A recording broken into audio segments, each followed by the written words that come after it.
గ్రంథరాజు శ్రీమద్ భాగవతం. కృష్ణుడు ఉద్ధవుడికి యోగ పద్ధతిని వివరించడం. 11వ స్కందం 14వ అధ్యాయం 25వ శ్లోకం. యదాగ్నినా హేమ ఫలం జహాతి ధ్యాత పునఃస్వం భజతే చ రూపం ఆత్మా చ కర్మ నిశ్చయం విధూయ మద్భక్తి యోగేన భజత యథోమాం.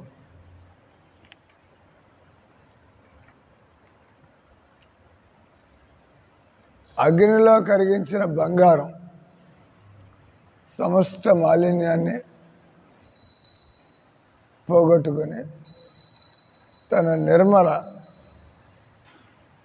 తేజోమయ స్థితికి తిరిగి చేరినట్లు భక్తి యోగాగ్నిలో సంతప్తమైన ఆత్మ పూర్వకర్మలచే కలిగిన సమస్త మాలిన్యం నుండి పునీతమై ఆధ్యాత్మిక జగత్తులో నన్ను సేవించడి నిజ పదమును చేరగలడు. ఇప్పుడు వీళ్ళంతా ఎయిమ్స్లో ప్రొఫెసరు, అంత డాక్టర్లు, అంత వదిలేసింది గిట్ట బతుకుతున్నాం. కొద్దిగా తలకాయ పని చేస్తుంటే వీళ్ళంతా అన్నీ ఉండేందుకు ఇట్లా వదిలేసి బతుకుతున్నారు. నేనెందుకు బయటికి పారిపోవాలని చూస్తున్నాను. మేమంతా ఉంటే వదిలేసి అక్కడెక్కడి నుంచో వచ్చేస్తుంది.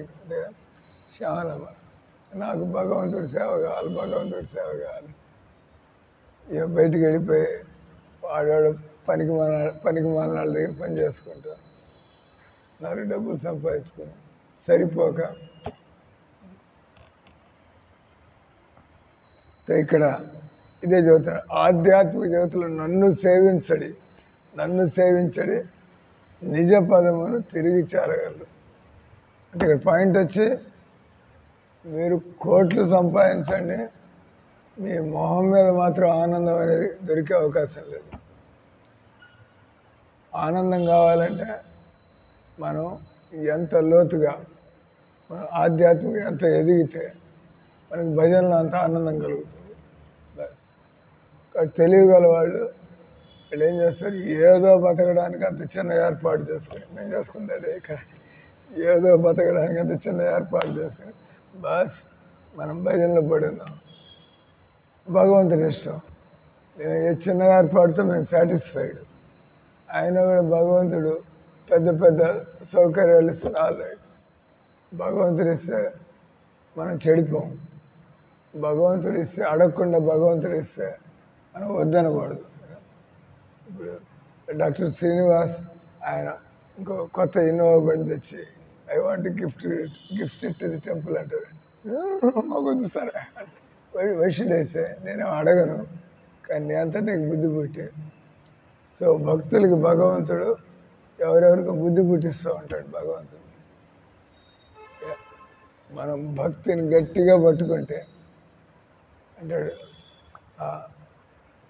ముక్తి ముకుళితి స్వాం.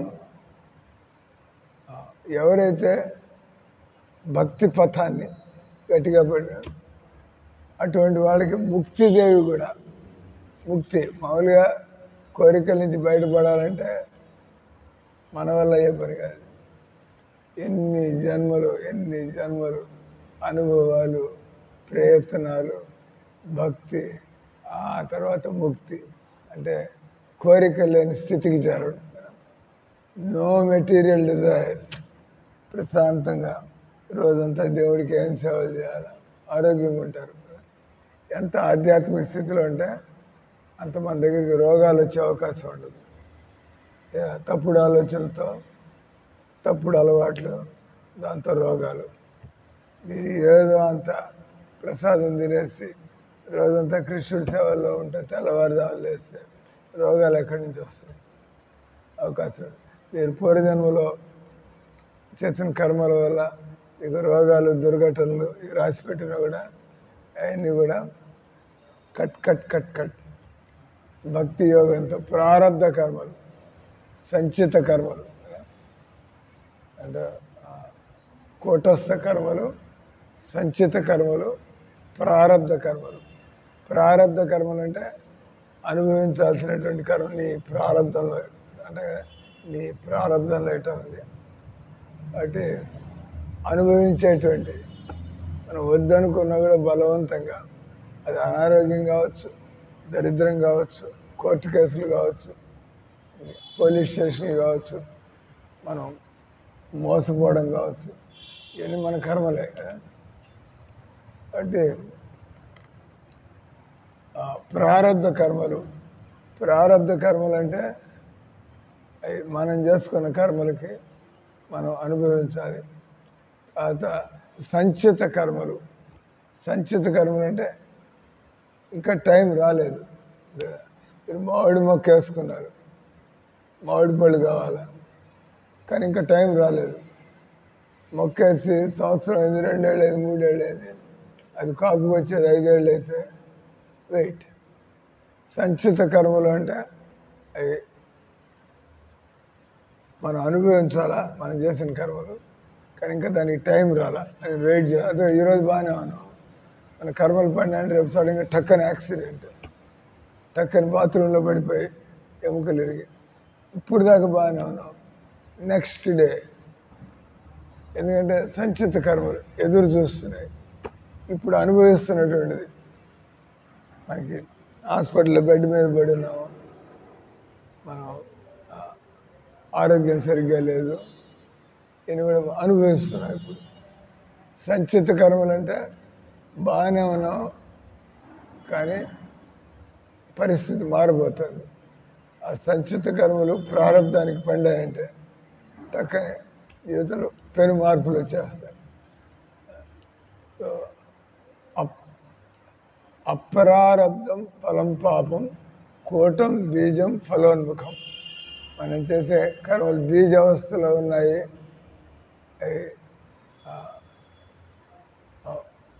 వృక్ష అవస్థలో ఉన్నాయి, ఫలాల రూపంలోకి వచ్చాయి. ఫలాలు వచ్చినప్పుడు అనుభవిస్తాం. అప్రారబ్ధ ఫలం పాపం. మనం చేసేటువంటి భగవద్భక్తి కానటువంటి పనులన్నిటి కూడా పాపకార్యాలు అంటారు. పాపం అంటే ఏదో మాంసం తినడమే పాపం, సారాయి తాగడం పాపం, మోసం చేయడం పాపం, అందరికీ తెలిసింది ఆ పాపాలు. కానీ నిర్వచనం పాపం అంటే నువ్వు భగవంతుడి యొక్క part and parcel. Part and parcel అంటే భగవంతుడితో ఎప్పుడు దూరం కాకూడదు. అంటే పార్ట్ అండ్ పార్సిల్ అంటే బస్ భగవంతుడితో నీ బతుకు గడవాలి. కానీ మనం భగవంతుని స్వతంత్రంగా బతకడానికి ప్రయత్నం చేస్తున్నావు అంటే వెంటనే నువ్వు పార్ట్ అండ్ పార్సిల్. కానీ నువ్వు నీ నిజస్థితిని వదిలిపెట్టి ఏదో సాధించేద్దాం, ఏదో పొడిచేద్దాం అని చెప్పి నువ్వు అయిపోతున్నావు. నువ్వు భక్తి చేయకపోయినా నీకు అవకాశం ఉందంటే, నువ్వు భక్తి చేయడంలో దిగిపోయినావు అంటే ఇంతకంటే పెద్ద అవకాశాలు వస్తాయి గ్యారంటీడ్. మీరు భక్తి చేయకపోయినా, ఇప్పుడు ఈయనకి ధైర్యం ఉంటే డాక్టర్ శ్రీనివాస్, డాక్టర్ దేవకి వాళ్ళు బాగా భక్తి ముదిరితే ఎందుకు వచ్చింది ఉద్యోగాలని పోయి మన మందిరంలో సేవలు చేసుకుంటారు. ఇమీడియట్గా మందిరానికి ప్రెసిడెంట్ అయిపోతావు. నీకు ఎంతమంది అసిస్టెంట్లు వస్తారు. అంటే అంత ఉద్యోగం, ఎయిమ్స్లో ఉద్యోగం వదిలిపెడితే వస్తే భగవంతుడు గమ్మున ఉంటాడు. అయింది వెంటనే నీకు ఏర్పాటు ఆల్రెడీ ఈ మందిరం నడపండి అంటే రెడీమేడ్ నీ చేతుల్లో పడేసినట్టు అవకాశం తీసుకొచ్చి, అవకాశం చేతుల్లో పడకపోయినా కూడా ఎవరు ఆ విధంగా ఉద్యోగాన్ని వదిలిపెట్టి దేవుడితో ఎవరికైతే ఆఖరి దాకా అవగాహన కలుగుతుంది, ఆఖరిలో ఏమవుతుంది జీవితానికి, సో కృష్ణ భక్తి ద్వారా సాధించలేనటువంటిది ఏముంటుంది, కృష్ణ భక్తి ద్వారా సాధించలేనటువంటిది ఏముంటుంది. మేము ఇస్కాన్లోకి వచ్చిన తర్వాత 2-3 ఏళ్ళలోనే ఇంకా అయిపోయింది. వద్దు స్వామి, దేవుడికి చెప్పడం మాకు వద్దు స్వామి, ఈ మిఠాయిలు అక్కర్లేదు, ఈ కార్లు అక్కర్లేదు, మాకు భక్తి కావాలా. బాంబేలో నాకు పెద్ద బస్సు ఇచ్చారు, 90 లక్షల రూపాయల బస్సు ఒకటి ఇచ్చి తిరగబోయాను బాంబే అంతా. చూడడానికి పెద్ద ఫెసిలిటీ. కానీ నాకే నాకు నేను ప్రచారం చేసుకోవాలా, రోజంతా బస్సులో తిరగడం దీనికి. ఒక లెవెల్లో వాళ్ళు అన్ని భగవంతుడి స్టేజ్లో ఆయనే మారుస్తూ ఉంటారు. ఇప్పుడు కిచెన్లో పనిచేస్తాను, కానీ తాపత్రయం నేను భాగవతం చదువుకోవాలా, చైతన్య చరితామృతం చదువుకోవాలా, శ్లోకాలు నేర్చుకోవాలా, భగవంతుడికి ప్రత్యక్షంగా సేవలు చేయాలా. తాపత్రయం మంచిదే. ఆ కోరికలేమి దేవుడికి విపరీతమైన కోరికలేం కాదు. అంటే దేవుడి కోరికలు మీరు కోరుకుంటున్నారు. భాగవతం చదువుకోవాలా, ఇంకా విషయాలు తెలుసుకోవాలా, చాలామందికి చెప్పాలి ఈ విషయాలని. కానీ మహారాజు నన్ను కిచెన్లో కూర్చోబెట్టాడు, కిచెన్లో సేవలో పెట్టాడు. మంచిదే, మహారాజు ఏం సేవ చేసుకోవాలా. సో నేను లోపల నేను కూడా భాగవతం చదువుకోవాలి. వెంటనే ఎవరో వస్తారు, ఇద్దరు వచ్చి మేము ఇక్కడ చేరొచ్చా, మేము కూడా సేవ చేసుకుంటాం, టెక్నిక్ ప్రమోషన్, మీకెందరూ అసిస్టెంట్ వాళ్ళకి పని అప్పు చెబుతారు, అటు చేయండి బయట చేయండి, మీరు భాగవతం చదువుకుంటాం. ఇవన్నీ మనకు ఉండేటువంటి భక్తిని బట్టి భగవంతుడికి అంతా తెలుసు. మనమే పని కొట్టేసి కూర్చొని చదువుకోగల, మన లోపల ఆ తాపత్రయం ఉంటే భగవంతుడు గమ్మునుండి లేడు.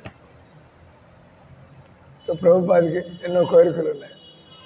నేను 108 మందిరాలు కట్టాలని చెప్పి, అండ్ కృష్ణుడు మనుషుల్ని డబ్బుల్ని అంత ఆయన వెనకాల పెట్టేస్తాడు. So it's a fact. మనకు ఆ నమ్మకం ఉండాలి. నేను ఆత్మానుభూతిని పొందాలా, నేను భగవన్నామాన్ని నమ్ముకుని బతకాల, నేను భగవంతుడికి సేవ చేయాలి. ఆఖరిలో మనం పని చేస్తామన్నా కూడా రిటైర్మెంట్ ఇచ్చి పంపించేస్తారు. మనం పని చేద్దాం అనుకున్నా కూడా మన ఒళ్ళు వణుకుతూ ఉంటే ముసలితనంలో మనకి కండలు చచ్చుబడి, నరాలు చచ్చుబడి, కీళ్ళు పని చేయకుండా ఉంటే మనం పనిచేసే అవకాశం ఉండదు. అంతే కదా. చూసామంటే వీళ్ళు కస్టమర్స్ ఎట్లా డీల్ చేయగలరు, పనికిరారు, పంపించేయండి. మీరు పని చేయాలని ఉంది, మీకు డబ్బులు అవసరం ఉంది, పని చేయాలని ఉంది, కానీ మేనేజ్మెంట్ పనికిరాడు. అనుభవం ఉంది కానీ మన పరిస్థితి అట్లుంటే పని చేయడానికి పనికిరాం. అంటే ఈ శరీరాన్ని నమ్ముకోవడం అనేటువంటిది చాలా చెడ్డ బేరం. అది ఎవరైతే ఈ శరీరాన్ని నమ్ముకొని అది అయిపోతుంది, ఇది చేసేస్తా, అట్టా ఇట్టా, యూ డోంట్ నో ఏ క్షణం ఏమవుతుంది శరీరానికి. అంటే ఎప్పుడు కూడా అంటారు, తీక్షణమైన బుద్ధి ఉన్నటువంటి వాళ్ళు వ్యవసాయాత్మిక బుద్ధి ఏకేహ కురునందన, ఒకటే లక్ష్యంతో, ఒకటే లక్ష్యం. ఎవరికైతే అసలు ఏంది ఈ సంసారంలో అసలు సమస్య ఏంది, మనకి భగవంతుడితో సంబంధం లేదు కాబట్టి ఎన్ని వచ్చి ఇరుక్కున్నాం. ఆ భగవంతుడి సంబంధం దొరికితే ఇంక ఇక్కడ ఉండాల్సిన అవసరం ఏంది. ఏ రోజైతే భగవంతుడి మీద అమితమైన ప్రేమ ఉంటుందో దేవుడు మిమ్మల్ని ఒక క్షణం కూడా ఇక్కడ వచ్చాడు. కమా నాతో వచ్చేసే, ఇక్కడ నీకు ఇక్కడ చూడాల్సిందే, లేకపోతే మనం ఇక్కడ ఎందుకుంటాం. మనకి ఇక్కడ దేవుడికి ఇండిపెండెంట్గా మనకి ఇంకా అది చూడాలా ఇది చూడాలంటే ఆల్రెడీ దేవుడు చూసుకోవాలి. నువ్వు దొరుకుతాయో లేదో కానీ నీ ప్రయత్నంలో నువ్వు పడు. అంటే ఇక్కడ ఈరోజు శ్లోకంలో చెబుతున్నటువంటిది, అగ్నిలో కరిగించిన బంగారం. అంటే ఎవరైనా కూడా వాళ్ళకి దేవుడి మీద తాపత్రయం కలగటం లేదంటే వాళ్ళు మలిన అవస్థలో ఉన్నారు. శుద్ధ అవస్థలో ఉన్నవాళ్ళు ఆది శంకరాచార్యులు, ఆయన తెలివితేటలేంది, ప్రభుపాద ఆయన తెలివితేటలేంది, ఆయన కావాలంటే ఐఏఎస్లో ఐపీఎస్లో ఆయనకి ఏమో లెక్క అయింది. అలాంటి వాళ్ళకి ఐఏఎస్ ఆఫీసర్లో ఐపీ ఒక లెక్క అయింది. కానీ దానివల్ల ప్రయోజనం ఏంది, పాయింట్ దానివల్ల ప్రయోజనం ఏంది. అంత ఐఏఎస్ ఆఫీస్ దగ్గర నుంచి చూడండి, మా దగ్గర నుంచి చూస్తే వాళ్ళు గాడిద బతికేం చెప్పాలో, పైకి హంగామా, కారు, బాడీ గార్డు, కానీ వాడు బతికంత ఎక్కడి నుంచి ఫోన్లు ఏం జరుగుతుంది 24 గంటలు. మీకు తెలుసో తెలీదు, ఐఏఎస్లకి ఐపీఎస్లకి 8 గంటల టైం కాదు, రౌండ్ ది క్లాక్ డ్యూటీ. అంటే గాడిదే కదా, అనగా రౌండ్ ది క్లాక్ డ్యూటీ అంటే గాడిదే. ఐఏఎస్ ఆఫీస్ చెప్పడానికి లేదు, నేను 8 గంటలు అంటే తర్వాత నా జోలికి రాకండి, పోయాను ఐఏఎస్ ఆఫీస్ అందరికి పోవాలి, అట్ట బతకాలంటే ఈ ఉద్యోగం కాదు నీకు, గో సమ్వేర్ ఎల్స్. ఐఏఎస్ అనగానే 24 గంటల డ్యూటీ, ఐపీఎస్ అనగానే 24 గంటల డ్యూటీ. 24 గంటల డ్యూటీ అంటే అది గాడిద బతికేది. కానీ పైకి మాత్రం సార్ సార్ సార్ జనాలు చుట్టూ తిరుగుతూ ఉంటారు. బాధ్యత ఎవరిది అంటే ఐఏఎస్ గారి బాధ్యత అయింది, జనాలతో పనులు చేయించుకుంటూ ఉండొచ్చు. కానీ అల్టిమేట్లీ ఫోన్ ఎవరికి వస్తుంది? సీఎం గారి దగ్గర నుంచి కలెక్టర్ గారి దగ్గరికి వస్తుంది. ఏమయ్యా శ్రీకాంత్, పరిస్థితి అదుపులోకి వచ్చిందని చూసుకోవాలి. అయితే నిజంగా ప్రశాంతంగా మనం ఆనందంగా మళ్ళీ రెండో మాట ఇట్లాంటి బతుకు చూడకుండా ఉండాలంటే ఒక్క జన్మ మనం కొద్దిగా బిగపట్టుకోవాలి. ఒక్క జన్మ బిగపట్టుకోండి, ఒక్క జన్మ కృష్ణుడికి. మళ్ళీ మీరు సంసారం మళ్ళీ సంసారం ముఖం కూడా చూడాల్సిన అవసరం ఉండదు. అది ఎలా సంభవమో ఈరోజు శ్లోకంలో కృష్ణుడు ఉద్ధవుడికి చెబుతున్నాడు. అగ్నిలో కరిగే బంగారం, మనం అంత అమాయకులైతే బంగారం బంగారం బంగారం అంటాడు, వాడవాడు అమూల్ షిండేలు అంటాడు వస్తాడు. దీనిలో బంగారం కేవలం 70% ఉంది, దీనిలో రాగి కలిసింది, దీనిలో అది కలిసింది, ఇది కలిసింది. అవన్నీ తీసేస్తే అసలు బంగారం విలువ ఏందో తెలుస్తుంది. నేను ఆశ్చర్యపోయాను. వీళ్ళక్క మహాలక్ష్మ మీరు బంగారం కోసం మీరు అగచాట్లు పడుతూ ఉంటారు, నాకు బంగారంతో పని ఉంది అనా కదా. వాళ్ళ అక్క స్వామి నేను బంగారం బిస్కెట్ తెచ్చిచ్చింది. బంగారం బిస్కెట్ అంటే ప్యూర్ గోల్డ్ తెచ్చి మీరు రాధారాణికి దీంతో ఏమైనా చేయండి అని అంటే, నాన్న రాధారాణి చేస్తే వాడు పూజారి ఎత్తుకుపోతాడు, పూజారి పోతాడు, బంగారం పోతుంది అంటే ప్రభుపాద చెప్పాడు. కలికాలంలో అంత విలువైనటువంటి పెట్టమాకండి దేవుడి దగ్గర, మన బుద్ధులు సరిగ్గా ఉండవు, మనం దాన్ని తీసుకుని పారిపోతాం.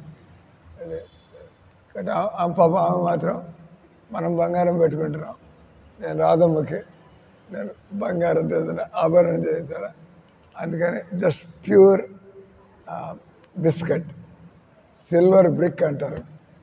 సిల్వర్ శుద్ధమైన సిల్వర్ని ఇటుక సైజులో చేస్తూ ఉంటారు, ఇటుక సైజు దాని విలువ తక్కువ. కానీ గోల్డ్ బిస్కెట్స్ అంటారు. అంటే ఒక చిన్న బిస్కెట్ నాకు తెలియదు అది ఎంత అవుతుందో, మీరు ఫోన్లో మాట్లాడినప్పుడు చెప్పండి. ఆ గోల్డ్ బిస్కెట్ అమ్మితే 3,20,000 వచ్చింది. ఏమో చూస్తే ఇంత బిళ్ళది, ఇంత బిళ్ళ అది తీసుకొచ్చి ఇచ్చింది. అంతే బిస్కెట్ దాన్ని అమ్మితే 3,20,000. అది ఎంత ఉంది దాని వేలు? 10 grams. 10 grams వచ్చి ఎంత? లాక్స్ 10 grams కేజీయా? 10 గ్రాములు బంగారం 80,000, 90,000 దాకా వచ్చినట్టు. కాబట్టి ఇదేదో 120 గ్రాములు ఎంత ఉన్నట్టుంది. గ్రాము 10 గ్రాములు ₹1,00,000. అంటే 20 గ్రాములు అంటే 2 లక్షలు, 3 అదే నువ్వు అనేది కరెక్ట్.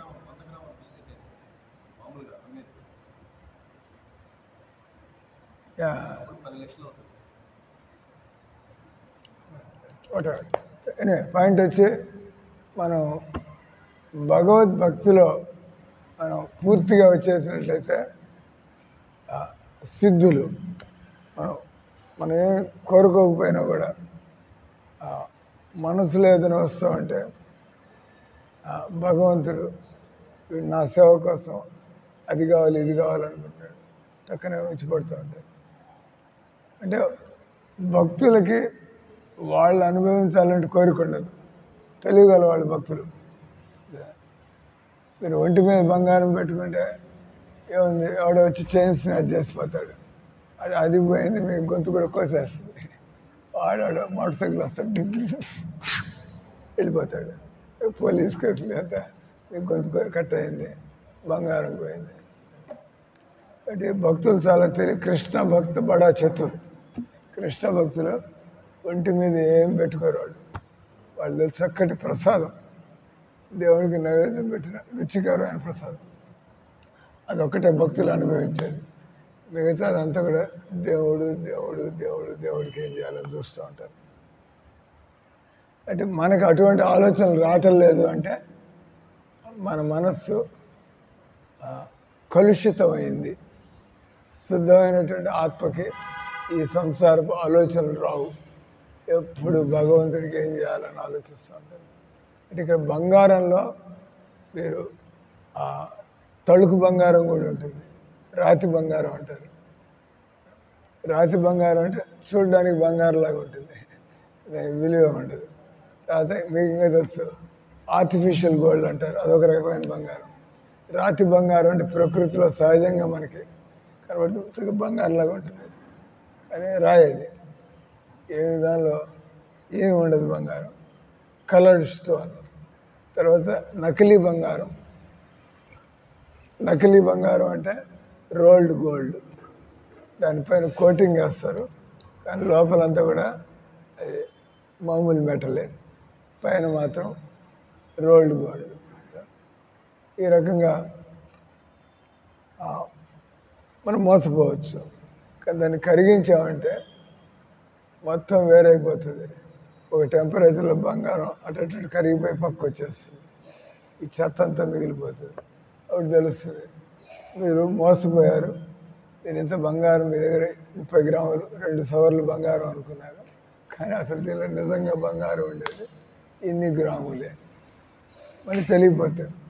అదేవిధంగా తెలియనటువంటి అమాయకులు డబ్బుని ప్రధానంగా తీసుకుంటూ ఉంటారు, పదవుల్ని ప్రధానంగా తీసుకుంటూ ఉంటారు, ఈ శరీరం మనకి ఇప్పుడు వయస్సును నమ్ముకుంటూ ఉంటారు. నాకేం అవసరం ఈ భజనలు అన్నీ చేయడం, నా ఒంట్లో వయస్సు ఉంది, అట్ట తిరగలను ఇట్ట తిరగలను, తిరగచ్చుకున్నాళ్ళు. ఆ తర్వాత ఏమవుతుంది? సో అప్పుడు మీరు భక్తురాలు అవ్వాలంటే వీలు కాదు. తలకాయంత పుచ్చిపోయిన తర్వాత పుచ్చిపోయిన దాన్ని బయట పారేయాల్సి వస్తుంది. ఆ వయసు మీరు పుచ్చిపోయిన స్థితిలో వచ్చి నేను కూడా హరిప్రియ మాతాజీలాగా చక్కగా ఆనందంగా భజన చేసుకోవాలంటే ఈ జన్మలో వీలు కాదు. తలకాయ పుచ్చిపోయింది, టైం అయిపోయింది, ఇంకా బయట పారేయాల. వచ్చే జన్మలో ఆ కోరికతో చనిపోతున్నారు కాబట్టి వచ్చే జన్మ మళ్ళీ ఏ దామోదర్ లాగా లేకపోతే ఈ ఆనందంలాగా జన్మెత్తి వాళ్ళ చిన్నప్పటి నుంచి భక్తి కోరుకున్నారు కదా, అనుభవం పండిపోయి నీ అన్ని జీవితం అంతా వృధాగా ఏది కోరుకున్నాను. నిజంగా నాకు కావాల్సింది ఆ భగవంతుడితో సంబంధం, ఆ భగవంతుడికి సేవలు. అంటే ఏ రకంగా ఈ మనం బాగా కాల్చడం ద్వారా బంగారంలో ఉండేటువంటి మలినాలను తీసేసి ఒరిజినల్ బంగారాన్ని వేరు చేస్తాం. ఆ రకంగా మనకి ఆత్మ తెలియనప్పుడు మనం రకరకాలుగా ప్లాన్లు వేసుకుంటూ ఉంటాం. ఆత్మ తెలిసినప్పుడు మనం ఎలానే ఈ కోరికల నుంచి బయటపడాలి. మామూలు వాళ్ళు కోరికలు తీర్చుకోవాలని చూస్తూ ఉంటారు, భక్తులు కోరికలు ఎలా వదిలించుకోవాలా అని చూస్తూ ఉంటారు. అనే కదా desiring for Krishna. Desirelessness is not possible. Keep desiring for Krishna. ఇప్పుడు నాగమణి అనుకోవాలా, దేవుడు నాకే 2 లక్షలు ఇస్తే నేను దేవుడికి ఏమిస్తాను? నాకే దేవుడు 2 లక్షలు ఇస్తే నేను దేవుడికి ఏమిస్తాను? నాకు ఒక ఆయన రాధా గిరిధార్ అని చెప్పి ఒక ఆయన నాకు సడన్గా ఫోన్ చేస్తే మరి మీకు 50 లక్షలు ఇవ్వాలని చెప్పి నాకు బుద్ధి పుట్టి ఆయన ఏం ఫోన్ చేయట్లా ఈరోజు మాట్లాడడం వల్ల ఇప్పుడు ఆయన స్టూడెంట్ లైఫ్లో ఉన్నప్పుడు భక్తి నేర్పించాం ఏదో ఆయన బతికేదో ఆయన మనం ఏదో ఇటు వచ్చేసాం. కానీ భగవంతుడు కావాలంటే పరమాత్ముడు ఉన్నాడు కదా అందరి హృదయాల్లో. మనం వెనకాల పడకల్లా వాడికి నేను అంత చేసా వాడు నాకు డబ్బులు ఇవ్వచ్చు కదా, మనకేం అడుకోవాల్సిన పరిస్థితి మనకేంది. అడుక్కునేది ఆయన అడుక్కోవడం మేలు. అంటే రాధమ్మ నమ్ముకుంటే ఏమిస్తుంది, ఒక 500 తీసుకొచ్చి ఇదే సార్ అడుక్కునేదని ఆయన అడుక్కుంటే మీరు ఆశ్చర్యపోయే విధంగా మరే నేను ఊహించుకోలేదు ఇంత వస్తుందని చెప్పి దేవుడు ఇవ్వాలంటే అట్లా వస్తాయి. ఏమైంది రాధాగిరి గారి ఫోన్ వచ్చింది, మరి అదే నాకు మీరు గుర్తొస్తున్నారు, మీ ప్రాజెక్టులో ఒక 50 లక్షలు ఇవ్వాలని చెప్పి. నేను నాయుడుపేటలో ఉన్నప్పుడు సరే తర్వాత ఆయన ఒక మాట అన్నాడు, ఆయన డబ్బులు కోట్లు సంపాదిస్తే పంచి పెడుతున్నాడు, ఆ మందిరానికి ఈ మందిరానికి కట్టుకుంటూ పోతున్నాడు, ఇంకా వచ్చి పడుతున్నాడు ఆయన దగ్గర. ఏమన్నాడు ఆయన, మరి మీ దగ్గరికి చాలామంది కుర్రాళ్ళు వస్తూ ఉంటారు, మీరంతా కూడా కుర్రాళ్ళే కదా, నాగమణి, మాధురి, ప్రీతి, డాక్టర్ అంత కుర్రాళ్ళు, మీ దగ్గరికి చాలామంది కుర్రాళ్ళు వస్తూ ఉంటారు దర్శనానికి. నేను మీకు ఒక సీక్రెట్ చెబుతా, మీరు మామూలుగా కుర్రవాళ్ళలో మామూలు వాళ్ళైతే చిన్న చిన్న కోరికలు పెట్టుకుంటారు, బ్యాంకులో క్లర్క్ పోస్ట్ వస్తే చాలు. కానీ మంచి తెలివితేటలు చిన్నది కోరుకోవడం, చిన్నది కోరుకోవాలి, పెద్దది. అంటే ఎవరైనా యాంబిషియస్ అంటారు.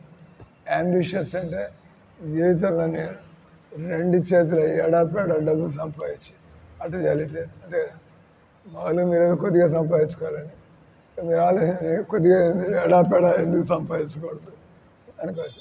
ఆయన అన్నాడు, మీ దగ్గర నేను ఎంతో సంపాదించాలనేటువంటి ఆలోచనలు ఉండేవాళ్ళు వస్తే నేను మీకు సీక్రెట్ చెబుతా. వాడు ఎంతో సంపాదించుకోవాలనుకోవచ్చు, కానీ సంపాదించగలడా లేదా అది అంటే అదట తెలుస్తుంది. ఆయన ఒక సీక్రెట్ చెప్పాడు, వాళ్ళకి మీరు నేర్పించండి. నేను సంపాదిస్తే నేను కృష్ణుడికి ఏం చేస్తాను, ఎప్పుడు అలా ఆలోచించండి.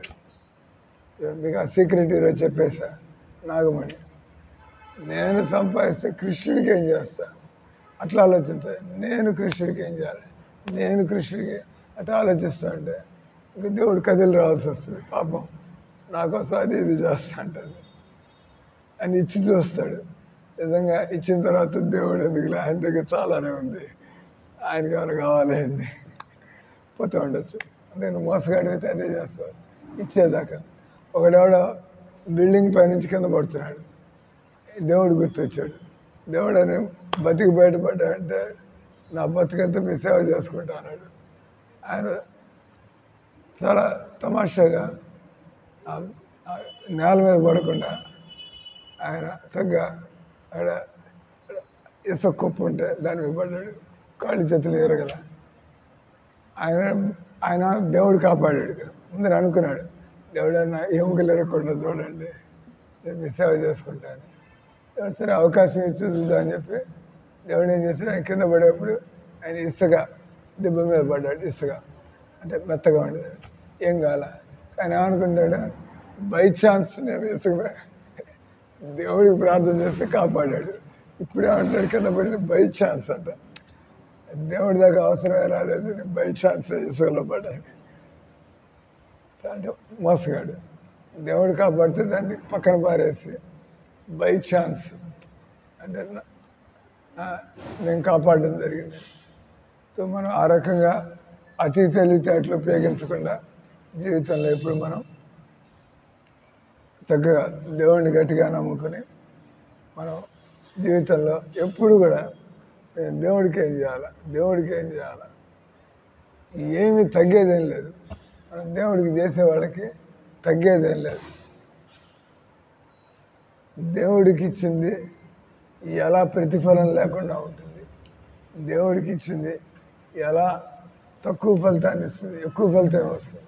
ఎవరికి ఇచ్చినా కూడా వాళ్ళు ఇచ్చిన దానికి నీకు 10,000 ఇస్తే నువ్వు పోతే 10,500 ఇస్తావు. దేవుడికి 10,000 ఇస్తే ఆయన అదే అన్నాడు, ఈయన మగ్గుతున్నాడు ఇక్కడ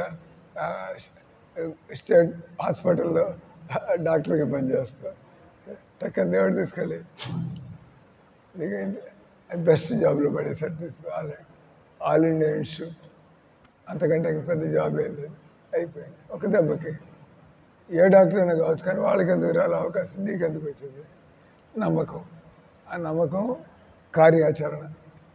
నమ్మకం అంటే దాన్ని మనం ఆచరణలో కూడా పెట్టాలి. అందుకే 3 గంటలకు వచ్చాడు ఆయన, మళ్ళీ మంగళారతికి వచ్చాడా లేదా? నమ్మకం అంటే ఎలా నిద్ర అట్టకపోతూ ఉంటాం, మళ్ళీ కావాలంటే డే టైంలో పోవచ్చు. మందిరంలోని మంగళారతి ఎందుకు తీసుకోవాలి అంతే కదా. ఆయన వచ్చింది 3 గంటలకి, 4:30 కల్లా మందిరంలో ఉన్నాడు. 4 జనాలు అలసిపోయి నిద్రపోయి తిన్నగా 7:30కి శృంగార దర్శనానికి రావచ్చు. ఎందుకంటే చిన్నప్పటి నుంచి మందిరంలో ఉన్నాడు కదా, ఆ మాత్రం పట్టుదలండి. నిద్ర మళ్ళీ మంగళారతి అయిన తర్వాత గంట పోయి నిద్రపోయి రావచ్చు. అంటే ఈ రకంగా మనం మన భక్తిని కాపాడుకుంటూ మనం నేను దేవుడికి ఏం చేయాలని ఆలోచిస్తూ ఉంటే, సో రాధా గిరిధారి చెప్పాడు, మహారాజు మీకు తెలుసు నేను కేవలం బీటెక్ చదువుకున్న అబ్బాయిని, అది కూడా ఎన్ఐటీలో కాదు, ఐఐటీలో కాదు, ఆర్ఈసీలో రీజనల్ ఇంజనీరింగ్ కాలేజీలో చదువుకున్నాను.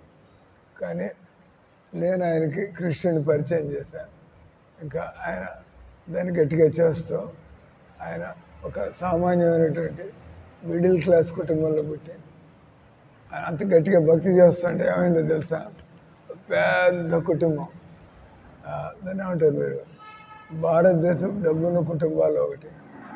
ఈ అబ్బాయి యొక్క చక్కటి జీవితాన్ని చూస్తే అక్కడికి మందిరానికి వచ్చే ఒక డబ్బున్న కుటుంబం ఆయన. ఈ అబ్బాయి భలే మంచి భక్తుడు, మా అమ్మాయిని పెళ్లి చేసుకుంటాడా, తన తంతె బూర్లు గంపలు పడ్డట్టుగా. ఎక్కడ మామూలుగా ఒక అద్దె ఇంట్లో ఉండే ఒక మిడిల్ క్లాస్ అని కోటేశ్వర ఇంట్లో అల్లుడిగా పడ్డాడు అక్కడ. తర్వాత ఆయన భక్తుడు కాబట్టి మామగారి డబ్బులతో జల్సా చేయడం కాకుండా ఆయనకి భక్తుడు, నేను కష్టపడి మెల్లిగా ప్రారంభించి అంత కలిసి వస్తాం. ప్రిన్సిపల్, మామగారి దగ్గర డబ్బులు ఉన్నాయి, నాకెందుకు ఆ డబ్బులు, నాకు దేవుడు కావాలంటే ఆయన చేయడానికి అట పోయి ఆయన అంతటా ఆయన అంచెలంచెలుగా వెళ్ళిపోయి ఇప్పుడు ఆయన కింద 200-300 మంది సాఫ్ట్వేర్ ఇంజనీర్లు, ఒక్కొక్కరికి 80,000 జీతం ఇస్తూ ఉంటాడు. అట్లాంటి పనుల్లో దిగి అంత కోట్లతో ఆడుకుంటూ ఉంటాడు. అందుకే ఇంకా వినయంగా తయారయ్యాడు. ఆయన మందిలో కూర్చుంటే ఎవరికి తెలియదు అంత డబ్బు ఉన్నాడని చెప్పి, అంటే గమ్మునెత్తి కూర్చుని జపం చేసుకుంటూ ఉంటాడు. ప్రభుజీ అంటూ బ్రహ్మచారంతో పాటు వెళ్ళిపోతూ ఉంటాడు. కానీ తనగా రాధానాథం దగ్గరికి వెళ్ళి అక్కడికి 10 కోట్ల చెక్కు 15 కోట్ల చెక్కుల్లో తనకి ఇచ్చేసిపోతూ ఉంటాడు. అందరి ముందు చూపించుకోవాలా అంటే ఆయన పనికి ఆయన నా దగ్గరికి పంపించాడు. వాటిని నేను నిజాయితీగా దీన్ని తీసుకెళ్ళి నా గురువు గారి దగ్గర ఇచ్చి రావాలి అంటే పనులు. ఇప్పుడు ఆయనకి ఎంత ఇన్ఫ్లుయెన్స్ అంటే ఇస్కాన్లో, ఆయన పొరపాటున ఎక్కడైనా ఫోన్ చేశాడంటే ఇస్కాన్లో అమెరికాకి కానీ బృందావనికి కానీ అందరూ ప్లీజ్ కమ్ తెలిసిపోతుంది అందరికీ వీడు ఎంత సేవ చేశాడు. అందరూ చక్కగా గౌరవంగా ఆయన ఫోన్ పోవడమే బాకీ అంటే ఏర్పాట్లు ఇమ్మీడియట్గా నేను ఆయన సేవలు చేసుకుని దేవుడు కూడా ఆ విధమైనటువంటి వసతులు ఆయనకి కల్పిస్తున్నాడు. కానీ పాయింట్ వచ్చి బంగారాన్ని వేడి చేసినప్పుడు ఏ విధంగా దానిలో ఉండే మురికంతా కూడా పక్కకు వచ్చేసి చెక్క దగ్గర మెరిసే బంగారం పక్కకు వచ్చేస్తాం. ఆ రంగా ఈ సంసారంలో ఉండే ప్రతి జీవి, కనీసం ప్రతి మనిషి, జీవులు బాగుపడితే లేదు చెప్పలేము, మనుషులు మాత్రం కావాలంటే బాగుపడవచ్చు. అంటే ఈ భూమి మీద ప్రతి మనిషి కూడా ఆయన కావాలంటే ఆత్మ సాక్షాత్కారాన్ని పొందవచ్చు. అది ఏ రకంగా బంగారాన్ని వేడి చేయడం వల్ల మనం శుద్ధం చేస్తాం, ఆత్మని ఏం చేయడం వల్ల మనం శుద్ధం చేస్తాం. ఒక తెలియనటువంటి ఒక యోగి ఏం చేస్తాడు, ఆయన పెళ్ళి పెటాకులు లేకుండా ఆయన ఎలాంటి కుటుంబంలో పడకుండా బతకాలని. కానీ ఆయనకి బలంగా వాసనలు ఇబ్బంది పెడుతున్నాయి. దాన్ని పోగొట్టుకోవడం ఎట్లా తెలియదు ఆయనకి. ఆయన ఏం చేశాడు, ఇలా బంగారాన్ని వేడి చేస్తే మురికి వేరైపోతుంది. ఆయన ఈ కోరికలు నన్ను ఇబ్బంది పెడుతున్నాయి, నేను పోయి పెనం మీద కూర్చుంటా, ఆ నొప్పికి ఈ కోరికలు ఎగిరిపోతాయి, అంటే కోరికల మీద నా మనసు పోతుంది, అంతే బాగా ఇబ్బంది కలుగుతుంది అని నిజంగానే పోయి ఆయన కాలుతున్న పెనం మీద కూర్చున్నాడు. బుడ్డి కాలిపోయింది. కానీ అప్పటికేదో కొద్దిగా నయమయ్యేదాకా అలా మళ్ళీ కోరికలు అటపోవు. అందుకే భగవద్గీతలో అన్నాడు, విషయావిని వర్తంతే నిరాహారస్య దేహిన రసవర్జన రసోప్యస్య పరం దృష్టి అని వర్తతే. మనం ఈ ఆత్మని శుద్ధం చేసేటువంటి భక్తి యోగాన్ని మనం అలవాటు చేసుకుంటే దాని ప్రభావం మనకు అనుభవానికి వస్తే మనంతటా మనం ఈ నీచమైనటువంటి కోరికలకి మనం లొంగదలుచుకోం. ఇవన్నీ చెత్త కోరికలు క్షణిగా వస్తూ ఉంటాయి, పోతూ ఉంటాయి. నేను దీనికి ఎరగాకూడదు. ఆ విధంగా కాపాడుకోవడానికి భగవంతుడి అనుగ్రహం అని అన్నాడు కదా, భగవంతుడి అనుగ్రహం ఉన్న వాళ్ళే. దైవీ ఏష గుణమయ్యి మమ మాయా దొరతయ. భగవంతుడి మాయను దాటడం ఎవరికి శక్యం కాదు. కానీ మామేవయ ప్రపద్యంతి, ఎవడైతే నా శరణు పొందుతాడో అటువంటి వాడు సులభంగా ఈ శరీరం యొక్క ఒత్తిడిల నుంచి, శరీర కోరికల నుంచి ఎవరు బయటపడతారంటే ఎవరైతే భగవంతుడి కృష్ణుడి యొక్క శరణను పొందుతారు. నేను అటు పోతున్నా, మేము అహోబిల నుంచి కారులో వస్తాం. ఈ క్రిస్టియన్లు, ముస్లింలు ఎంత వాళ్ళని మోసం చేసుకోవడం. నిజంగా దేవుడిని వెతికేవాడు తప్పకుండా కృష్ణుడి దగ్గరికి రాక తప్పదు.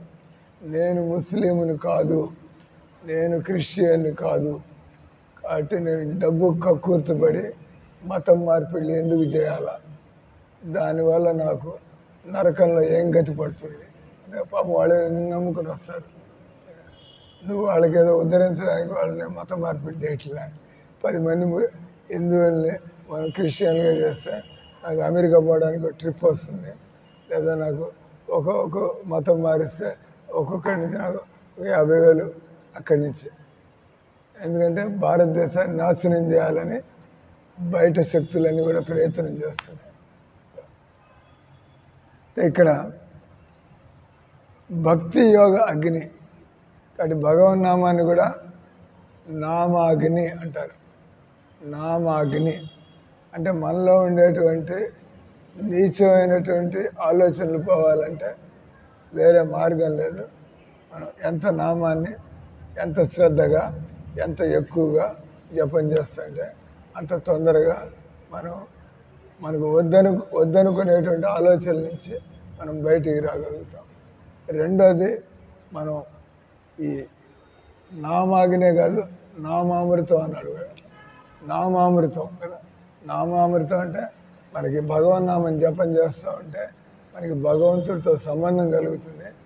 దానిలో మనకి అమృతం యొక్క అనుభవం, నామామృతం ఆ అనుభవం కలుగుతుంటే మనకి ఈ సంసారపు ప్రలోభాలు, సంసారపు ఆకర్షణలు మన మనసు అటు పోయే ప్రశ్న కూడా ఉండదు.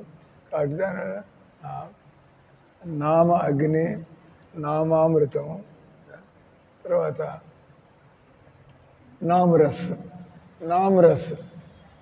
నామరస్ అంటే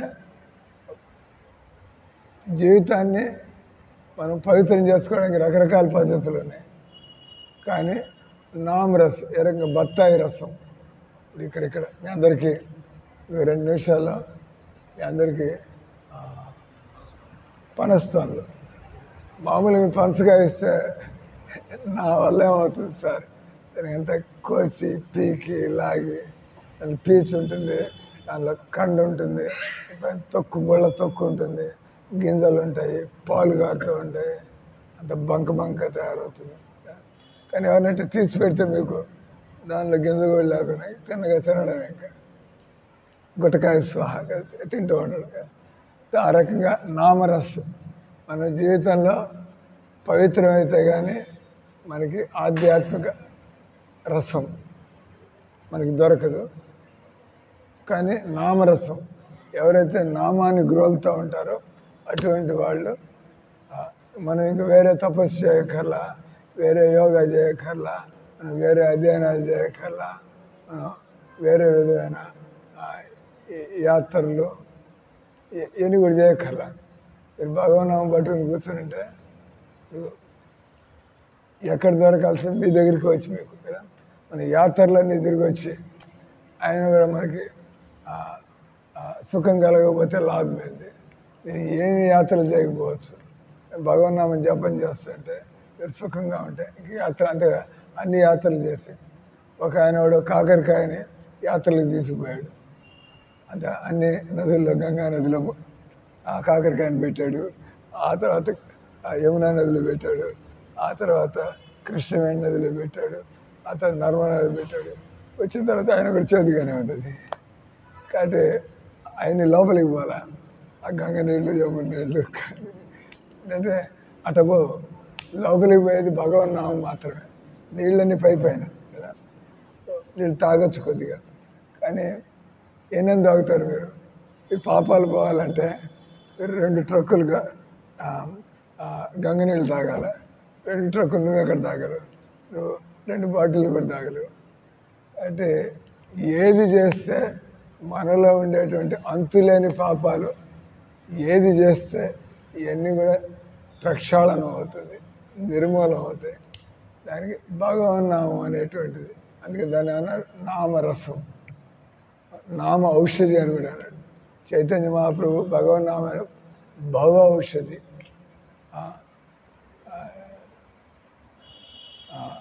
అలాగైతే ఆ పాటలు ఆయన అంటాడు ఏనేచి ఔషధి మాయ నసీబర్ హరినామ మహామత. నామ ఔషధము, నామ రసము, నామ అగ్ని, నామ అమృతం. అంటే అన్ని లెవెల్స్లో పనిచేస్తుంది భగవన్నామం.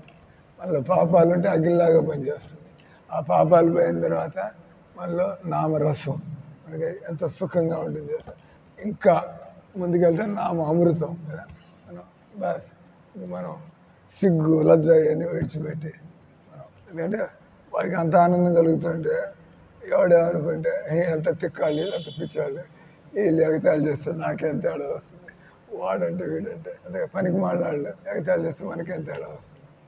అంటే ఆ విధంగా నామామృతంలో పడి అనండి హరే కృష్ణ హరే కృష్ణ కృష్ణ కృష్ణ హరే హరే హరే రామ హరే రామ. ఏం చేస్తున్నాను అడ్డంగా